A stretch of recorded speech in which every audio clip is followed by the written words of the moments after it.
şeyde ya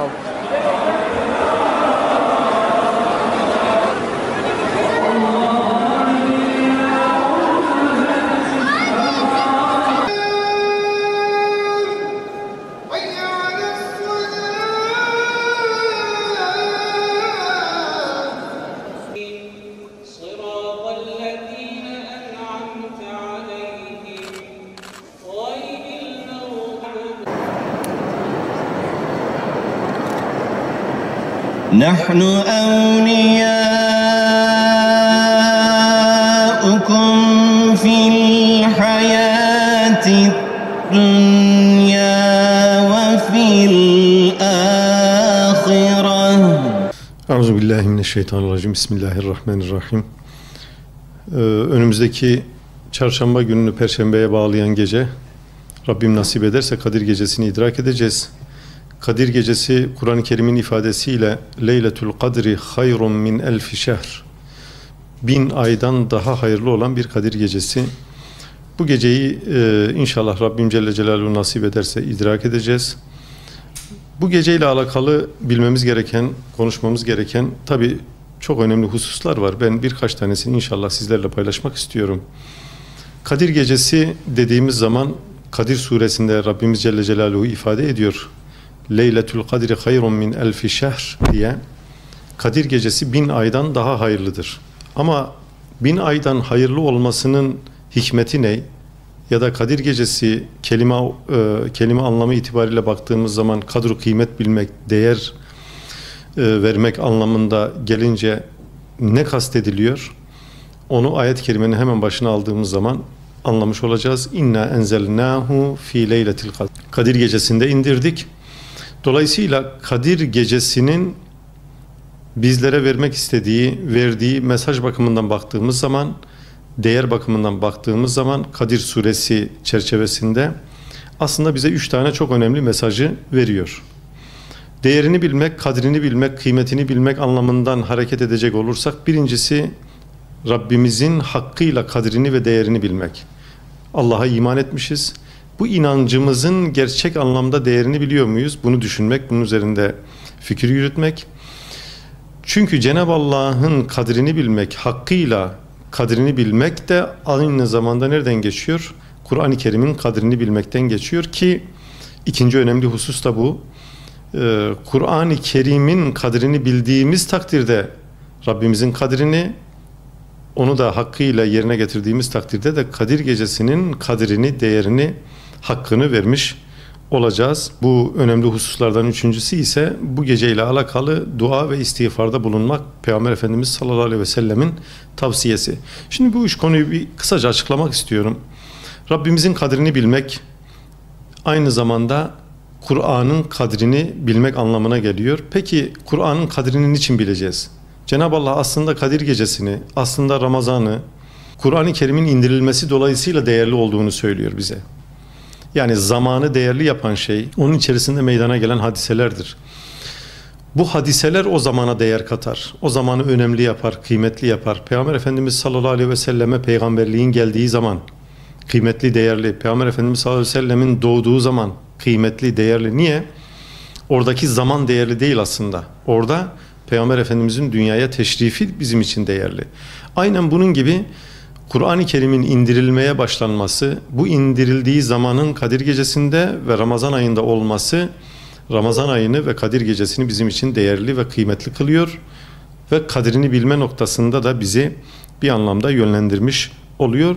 Cenab-ı Allah da bundan dolayı Kur'an-ı Kerim o gece indirildiği için o geceyi 1000 aydan, yani 80 yıllık insan ömründen daha kıymetli olduğunu bizlere ifade ediyor.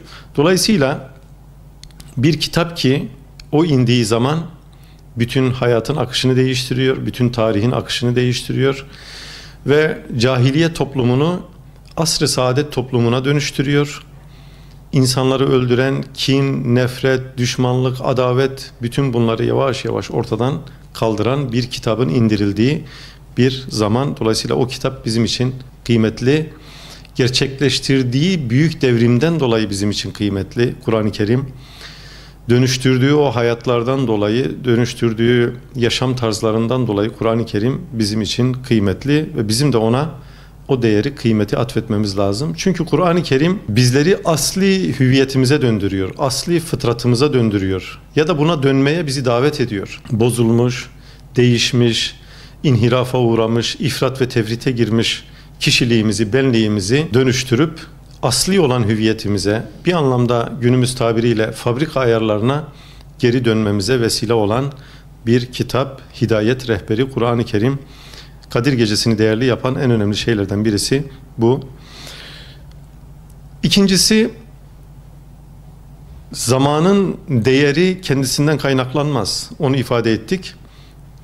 Bu gecenin kıymeti o gecede yapılacak eylemlerimizle alakalı. Yani biz o gecede herhangi bir ibadetle meşgul olmazsak, herhangi bir Rabbin rızasını kazanacağımız, celbedeceğimiz bir şeyle meşgul olmazsak o gece herhangi bir değer ifade etmez. Hatta burada önemli bir husus, Peygamber Efendimiz sallallahu aleyhi ve sellem son 10 gecenin bizim için değerli olduğunu ifade ediyor ve sahabe-i kirama ben o gecenin hangi gece olduğunu sizlere bildirmek üzere çıkmıştım fakat İki kişinin kendi aralarındaki münakaşalarından, tartışmalarından dolayı onları o geceyi açıklamadım diye ifade ediyor. Burada dikkat çekmemiz gereken nokta Müslümanların birbirleriyle tartışması, birbirleriyle tefrikaya düşmesi, birbirlerine düşmanlık gözetmesi Allah'ın rahmetinin inmesine engeldir. Buradan şuraya gelmek istiyorum. Müslümanlar birbirlerine kardeş gibi davranmak zorunda, bir vücudun azaları gibi davranmak zorunda. Bunu yapmadığımız takdirde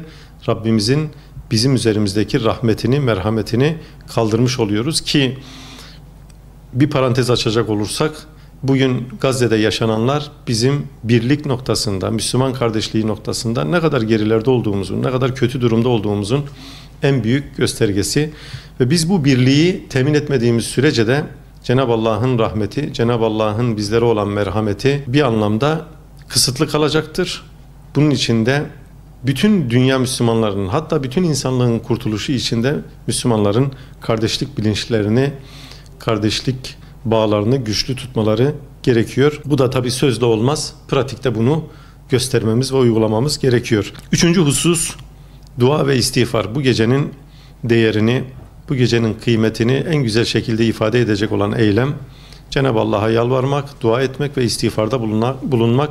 Peygamber Efendimiz sallallahu aleyhi ve selleme hitaben Hazreti Ayşe validemiz buyuruyor ki ben o geceye erişirsem ne yapayım diye Peygamber Efendimiz sallallahu aleyhi ve selleme soruyor. Efendimiz sallallahu aleyhi ve sellem buyuruyor ki şu duayı yap ya Ayşe. Allahümme inneke afuvun kerimun tuhibbul afve fa'fu anni.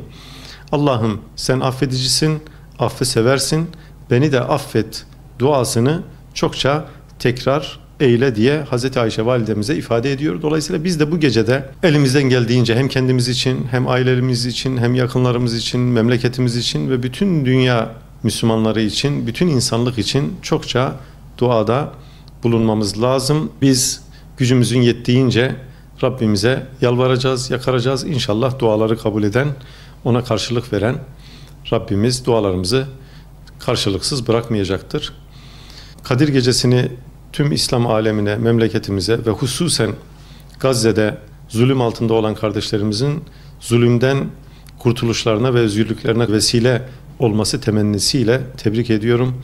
Rabbim Celle Celaluhu bir dahaki Kadir Gecesi'ni özgür bir Filistin'de, özgür bir Kudüs'te, özgür bir Gazze'de idrak etmeyi nasip eylesin.